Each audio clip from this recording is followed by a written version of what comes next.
Hello everyone, welcome to our Let's Play series of Disco Elysium. This is Colonel RPG as usual, and I'm very happy that you're chose to join me today, as we have taken the hanged man back over here to the fridge. The body is heavier than you expected, and stinkier. It takes half an hour to get, Did it? I don't think it did. To get it down to the basement. Then 10 more minutes to stuff it into the fridge. The lieutenant takes a step back to admire your handiwork. Beautiful, he says, wiping his hands in his handkerchief. A dead body in an icy bare fridge. This is some of the best police work I've done. I'm not sure I believe you, Kim. Of course you don't. Look at that. What have we done? We stuffed the dead body in an ice bare fridge. This does not leave this room, he says. He means it. Yeah, don't worry. It's the first time I'm seeing him lose his cool. He doesn't want to be Ice Bear Cop. Oh, he's the Ice Bear Cop, all right. I think this is a glorious achievement, and the people need to hear about it. No. I'm not going to anger him. We did our best. Yeah, it's true. We did our best. We did our best with the means at our disposal. Did we, though? He sighs. Okay, maybe we did. At least we have stopped the body from decomposing further. Now you can conduct another inspection under controlled circumstances. Inside the icy realm of the icy bear fridge, the corpse stands slumped, waiting. And now we have another perception check, but still not a level up. Or actually, we might... well, I have another perception check. What exactly... Oh, yeah. It's the nasty one.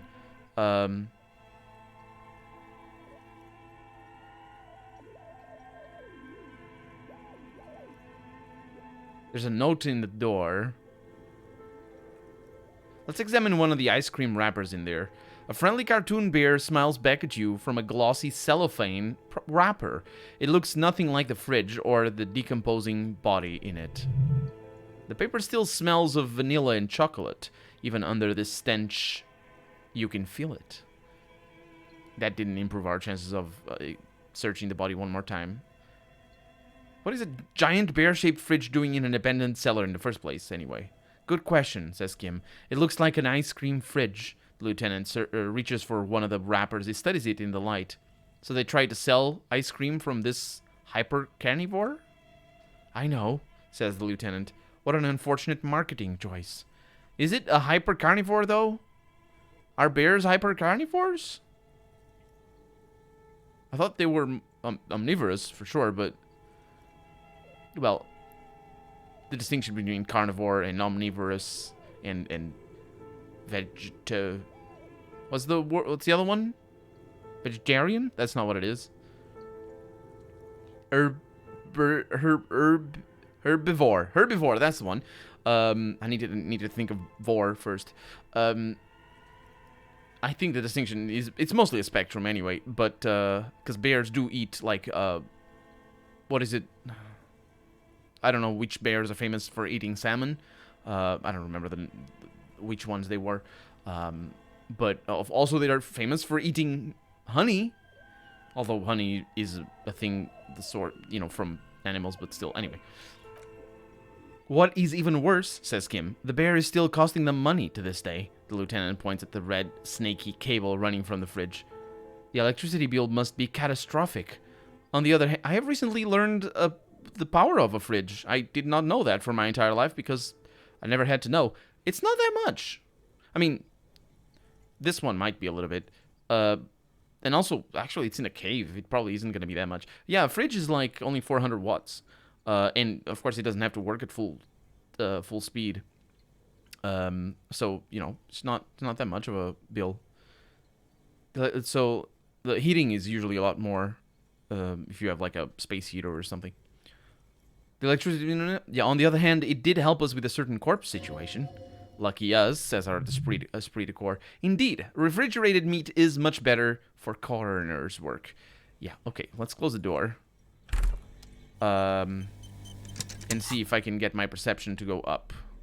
Because I don't think I can, but you never know. Well, again, as I often say, I never know. We did complete a mission. Somewhere in here. Maybe this one? No. We're not gonna send the victim's body for processing yet. Let's look around, because I think we are in the Easter egg area that I was talking about last episode. A thick layer of coal dust covers the furnace, coloring it pitch black. It looks like this furnace has a face, and it's a face of agony, says our Inland Empire. Of course our Inland Empire says that.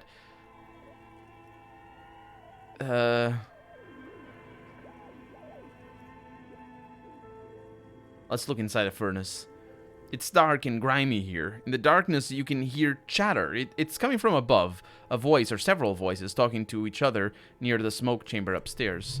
The echo is so prominent, it's impossible to discern what the voices are saying or what's producing them. What are you doing? Asks Kim when he sees you climb halfway inside the furnace.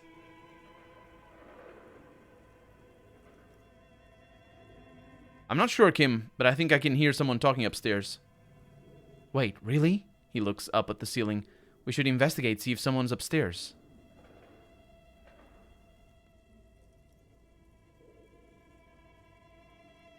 Those voices I heard, maybe it's the malignant entity. Plaisance says it lives in the chimney. You're right. The rooms do look like they're connected, but malignant entities don't exist. At least not the supernatural kind. Also, why do you say supra and not super?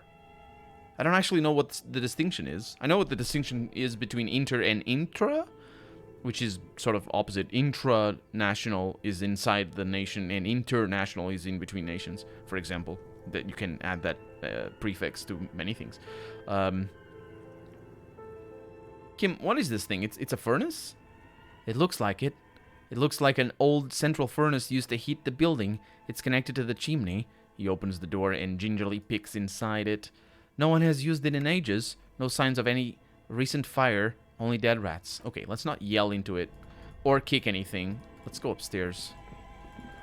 I don't know if I should... I still have more than an hour before I can do that thing that is locked until the 2100 hours. That said, I don't actually know where the rooms will be. There's something else over there. Can you hurry up? I double-clicked. What is this? Money. I get more than that because it's a blue green check, so I always get 10 cents extra. Steel rotor blades bearing a, quote, slipstream, unquote, logo. No, don't go there. Don't go. Oh, or maybe you do. What is that? Skis with, quote, slipstream, unquote, printed on the laminated top layer. A production schedule filament memory. What the heck? It's a what? So we have the shot put ball that we got a couple of episodes back. A ball used for playing shot put. You feel like you should hold on to this and make good use of it. To sell such beautiful old school sports equipment would be a sin. Yeah, I'm just gonna give it away, which is not a sin. The cube-like crisscross of filaments feels oddly fragile in your hand. Its intricate structure covered in dust. Silver tape on the side reads, quote, production schedule, unquote. Note. This filament contains information that can be read using a radio computer. That's very important. And we have a radio computer that might not work, but more importantly, we have something up here. The floorboards creak. Shoes in a puddle of melting snow. Does someone live here? Postcard La Delta 51. Am I using... I am, okay. My bag. The sunlight has made this postcard almost completely sepia-toned. Is it the sunlight that does sepia? I thought it was the chemical reaction of whatever kind of paper photographs used to be printed on. Because a lot of, things age because of chemical reactions. The sunlight does break down certain components, and I think they're mostly organic components that tend to break with the sunlight. And just, decompose.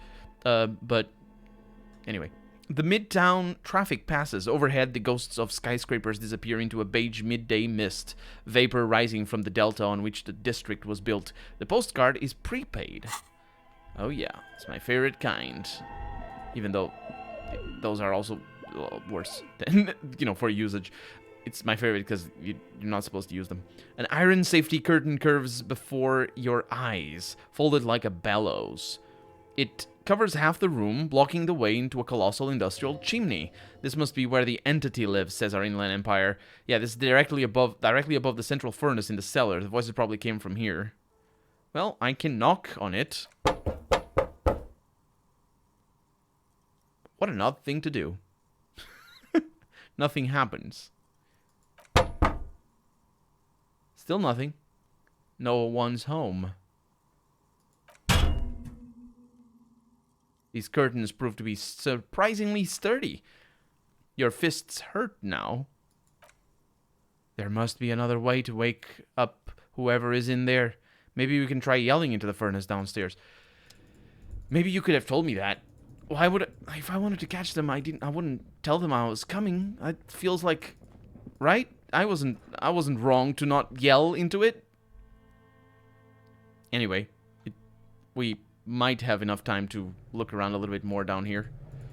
I just wanted to go upstairs as fast as possible because, of course, we are in a sort of a hurry. The flashlight casts a strange shadow. There's a hidden doorway here. Lovely.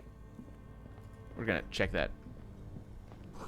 Frozen ice cream maker that's still running. Wait, how is it running if it's frozen? Get some of that. What is this? Nosefed for extra health. I do enjoy that. And now we have 3? Or we had 1 before. 2 cables are plugged into the breaker box. The red one leads to the ice bar fridge, and the black one to the ice cream maker nearby. Well, I can unplug one of them. Let's not do that right now, though. We have ourselves an insane mesh tank top for extra drama. And intercom wires running into the breaker box. The breaker box has intercom wires? I mean, sure. What is this? Can I tell? Yeah. It's for logic. So if I want drama, I got drama. What is this? Oh no, it goes further down. Curiously enough, I think we found some money over here. And money all over the place, to be honest. A cellar window. People's feet shuffling by on the street. Really? This time of night? I mean, it's not really night, it's evening. Can I go there? What is this? 2 rusty rifles are hidden above the piping. They look inoperable. A few bricks have fallen off, revealing a compartment behind the wall. It's too dark to see in. Where are we? I'm gonna look around. It seems like an old bunker from the Revolutionary period. Look at all those rifles. He points up at the rifles under the ceiling. It must be an old weapons cache.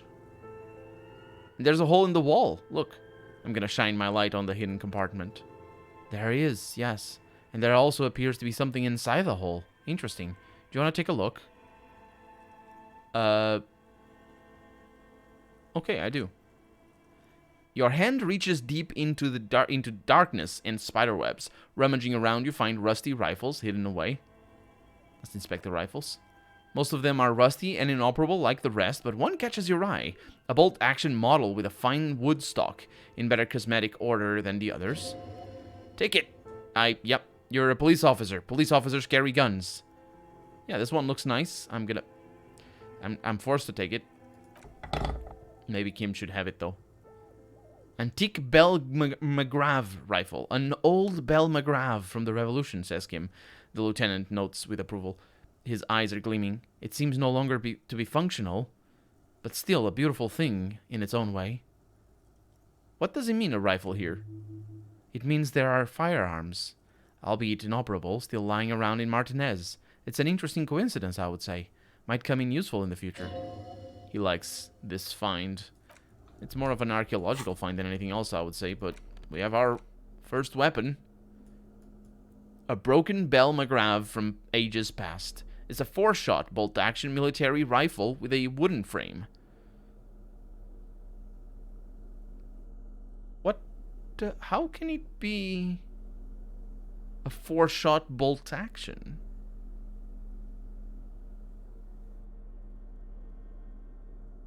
Isn't bolt action supposed to just load from a magazine? I mean, I guess the magazine can be a 4-shot magazine, but am I wrong on that? It's also very cheap for whatever reason.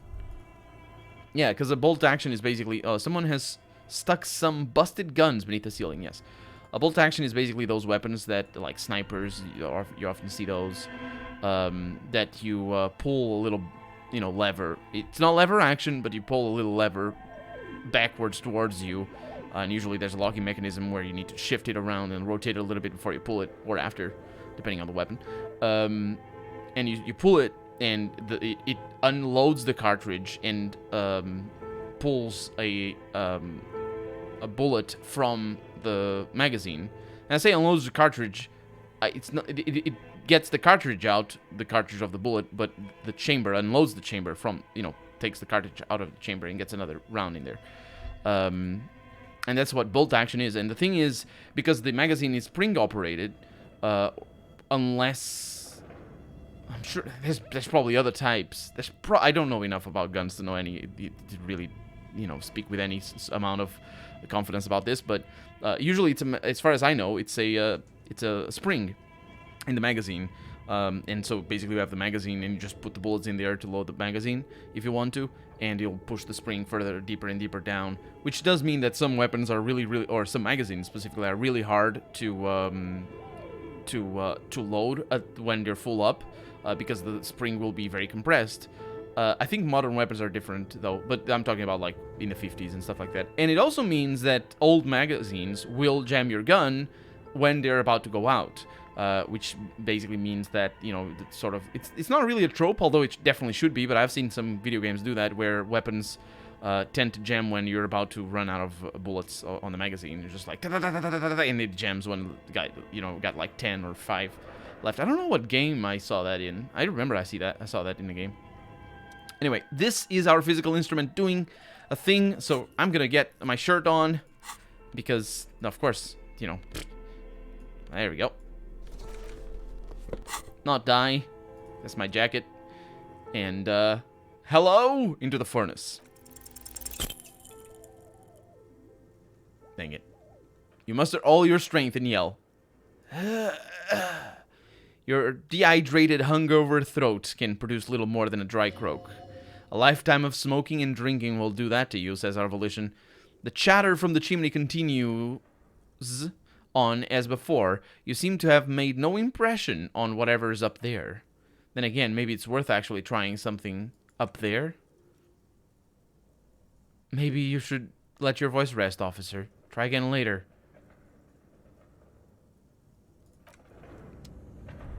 Maybe I should. I don't know what this will get us, or what this would get us. But that was an unfortunate roll. That's what that was.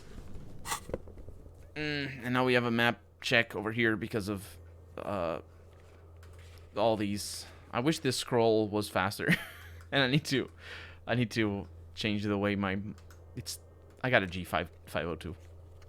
So that's, if you know what I'm talking about, that's what I'm talking about. Otherwise, it just takes forever to scroll through if you don't have one of those mice. Anyway, we did what we came here for, which is good. It also allows us to look up here and try to get the computer running. This might be another way into figuring who the heck that is. I'll stir the machine on. The machine lights up like some prehistoric animal stirring from its slumber, revealing virescent play and print keys on the keyboard. The hatch on the machine's central compartment is wide open. I'm gonna look inside the compartment, but I think there is a famous computer from the 70s and 80s that worked as a calculator. You printed everything that you put in there. And I don't know what computer that is. Because it definitely wasn't in the Commodore era or Apple II or anything like that. Because those... No, actually the Commodore was not graphical user interface. The Apple II wasn't it? I'm not sure. It's very old machines. I never saw any in the first place, let alone have one. And I definitely wasn't alive when they were around. And this thing is not even real. It's just a reference to a thing that I think existed, which is computers that print every line of code. Because, you know, it's just how old computers are. I'm gonna look inside the compartment. It's empty like a beehive without its brood. Some cables have been left tangling, disconnected. The filament you have would fit perfectly inside the compartment. What? My filament? I'm gonna insert the production schedule then. Production schedule, filament memory. Oh. Like a smooth drawer, the filament slides into place.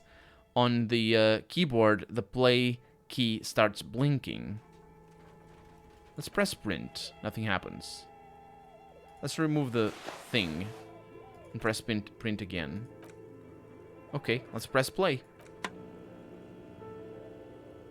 A bar of fabric right above the keyboard starts producing a soft hum. The sound of static seeps through the machine's planar magnetic driver. Have you stirred the ghost of the doomed commercial area from its rest, says our inland empire. Could this be its dismembered heart beginning to flutter? The static gets louder, slowly filling up the abandoned hall, until a voice speaks out, crackling and old, cutting into the air. Good evening, Fortress Accident on Rue de Saint-Guillaume is the East Insulindian Repeater Station. This is the East Insulindian Repeater Station 1. Please repeat, is this the production schedule? What am I doing? What am I doing? Why did you call me Fortress Accident? Fortress Accident is the company on whose name the terminal you're currently using has been registered to.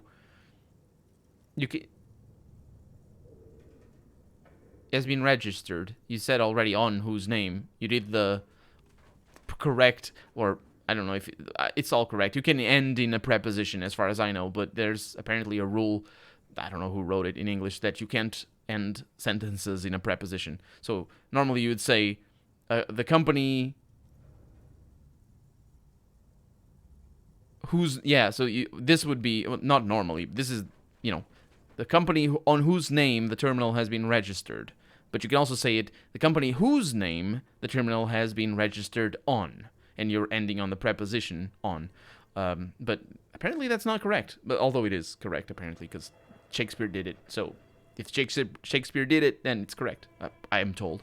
Do you play any other information about this company? Am I talking to an AI right now? Or do you have, not do you play, do you have any information? One moment, you hear her flip through a catalog before she reads out with studious care. Fortress Accident SCA produces revolutionary interactive call-in radio games.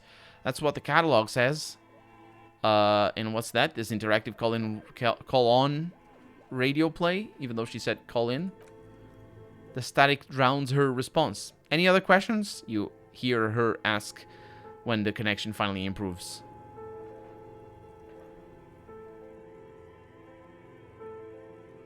So what's the production schedule? The filament you have inserted into the reader. You mean that glowing thing I put inside? Yes. Is that the production schedule?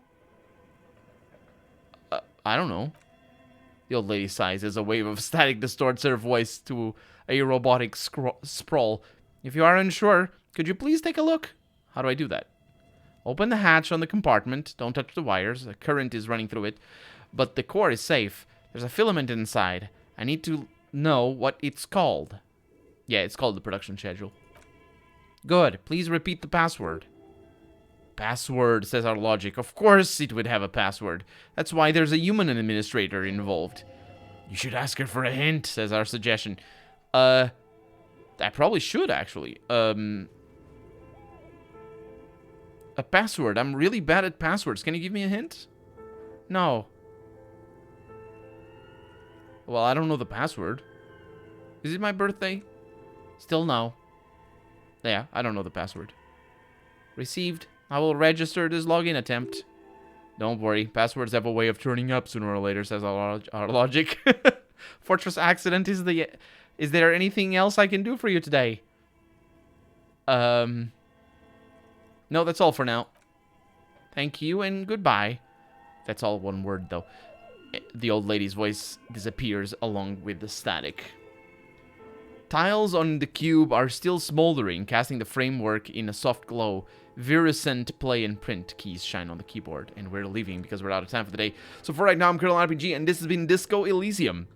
I really hope you enjoyed it, and if you did, go ahead and leave a comment, like the video if you want to see the next episode come out sooner rather than later, but above all, thank you so much for watching, and I hope I'll see you next episode. Bye-bye.